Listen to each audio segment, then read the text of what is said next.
Waumini wa Kanisa la Mungu Tanzania mkoani Manyara wametishia kufunga kanisa iwapo mgogoro baina yao na viongozi walioko madarakani uliodumu kwa muda mrefu hautatatuliwa ndani ya siku 30, na kuwataka viongozi hao kujiuzulu kwa madai ya kuhusika na ubadhirifu wa fedha, matumizi mabaya ya mali za kanisa pamoja na ukiukwaji wa katiba ili kupisha uchaguzi. Wakizungumza na wanahabari, baadhi ya waumini hao wakiongozwa na katibu wa katiba na sheria wa kanisa hilo Sule Joseph wameeleza malalamiko yao, huku wakiomba serikali iingilie kati mgogoro huo ili uweze kupatiwa ufumbuzi. Mimi kwa majina naitwa Sule Joseph Patrice. Ni kwa taaluma by professional mimi ni mwanasheria, lakini pia ni mtaalamu wa masuala ya uchumi na ni mwalimu pia. Leo tumewaita hapa, sisi ni Wakristo, kwa maana nyingine waumini wa Kanisa la Mungu la Tanzania. Kanisa letu makao yake makuu hadi sasa inapatikana hapa Babati mjini, na tuna sababu za msingi ambazo tumeona inatulazimu leo sisi tuweze kuzungumza na nyie waandishi wa habari. Kikubwa kilichotufanya tuweze kuwaalika leo ni mgogoro ambao umekuwepo ndani ya Kanisa la Mungu la Tanzania, of course kwa muda mrefu kidogo. Moja ya malalamiko ambayo tulikuwa tunaona kabisa viongozi wa kanisa wamevunja katiba ya kanisa. Moja, hakujawahi kufanyika kabisa ukaguzi wa fedha na mali za kanisa kwa zaidi ya miaka 4. Hii ni kinyume kabisa na katiba yetu ya kanisa ambayo inapatikana kwenye ibara ya 45 Kanisa la Mungu la Tanzania. Lakini tuna malalamiko mengine kwamba viongozi wa kanisa wamekuwa wakijinunulia mali za kanisa. Hivi tunapozungumza, mtendaji mkuu wa Kanisa la Mungu la Tanzania amejiuzia gari la kanisa. Huyu ni katibu mkuu wa Kanisa la Mungu la Tanzania, amejiuzia gari la kanisa. Tumeweza kulalamika na majibu yao ni kwamba kama mtu ana pesa kwani hawezi kununua? Sasa ifu tumekuweka pale kama mlinzi, unawezaje ukatuambia eti kama una pesa basi uweze kununua? Mwisho wa siku watanunua kila kitu kwa sababu bei wanapanga wao. Sasa katibu mkuu wa Kanisa la Mungu la Tanzania amejiuzia gari. Tunasema amejiuzia kwa sababu yeye, sisi tumempa mamlaka ya kuwa msimamizi. Sasa kama ananunua, maana yake ni yeye anajiuzia. Amejiuzia gari ya Kanisa la Mungu, Nissan ya kijani. Ile gari ina namba T 887 AGC.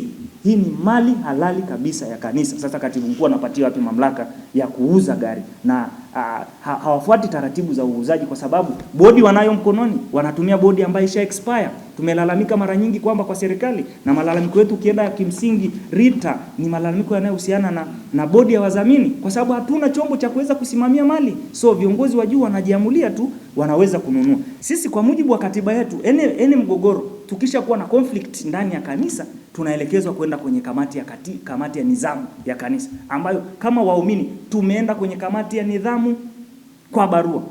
Immediately baada ya kuona mkutano mkuu haufanyiki, taarifa ya mapato na matumizi haiji, maelekezo ya kwamba tupate katiba mpya wamepewa viongozi, hawajafanya ripoti ya ukaguzi. Hivi unapofanya ubadhirifu wa zaidi ya bilioni 2.4 then unaachwa tu na survive eti bana tunasameheana sijui. So we expect in the coming ukaguzi watapiga tena ubadhirifu wa bilioni zaidi ya 3.2 na kuendelea, then watasema watu wa Mungu jamani, Bwana Yesu asifiwe, tushika. Mamlaka za serikali zitakuwa wapi? Tunaiomba serikali ya Jamhuri ya Muungano wa Tanzania walau ndani ya mwezi mmoja kutoka tarehe leo ni tarehe 31, kesho tunaanza Juni 1. Tunaiomba serikali hiyo imeshaweza kushughulika na swala hili, na endapo sasa kwamba hatua stahiki zitakuwa hazijachukuliwa, basi sisi tutaendelea na jitihada zingine. Tutalazimika kwenda kufunga na kuhakikisha kwamba shughuli za kanisa hazitafanyika.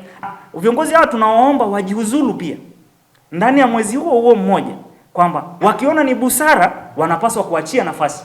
Kwa utambulisho, mimi naitwa James Alphonse Hali, ni Mkristo wa Kanisa la Mungu la Tanzania, hususan ninayesali katika Kanisa la Mungu la Babati mjini.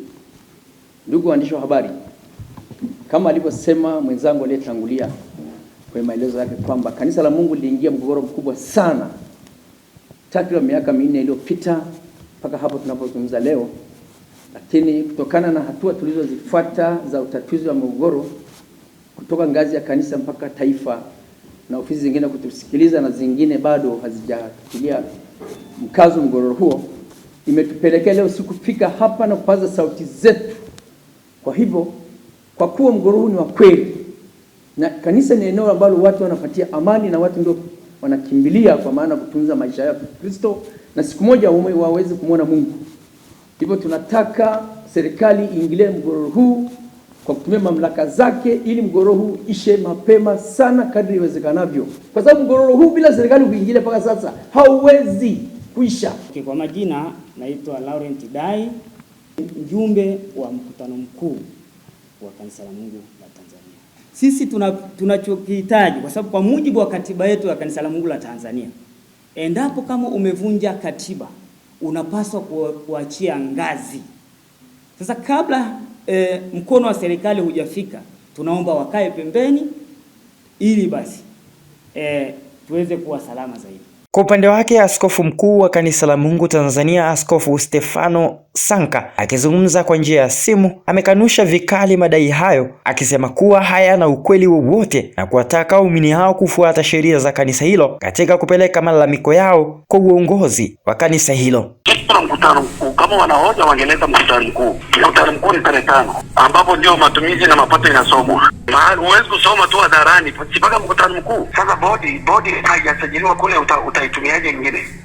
Ile ambayo tunataka ambayo imechaguliwa haijaingizwa kwenye system.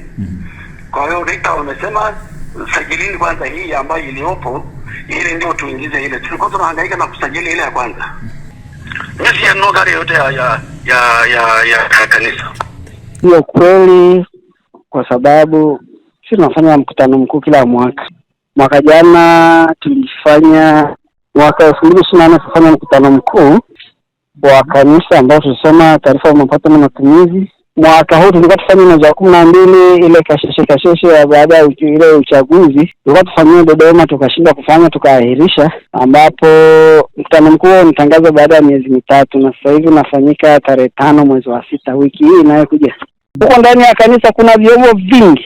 Kuna kamati nyingi, kuna kamati za katiba na sheria, kuna kamati za nidhamu, kuna namna katiba yetu inatuelekeza kama mtu ana mgogoro na kanisa hatua za kufuata zipo zinaelezwa.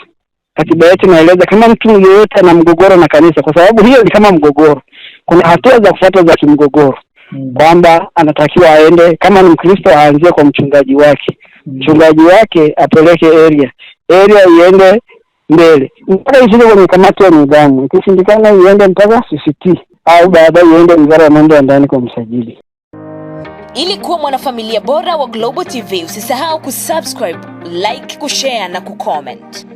Baada ya kusubscribe, bonyeza alama ya kengele ili kupata taarifa kwa kila video inayopanda Global TV Online.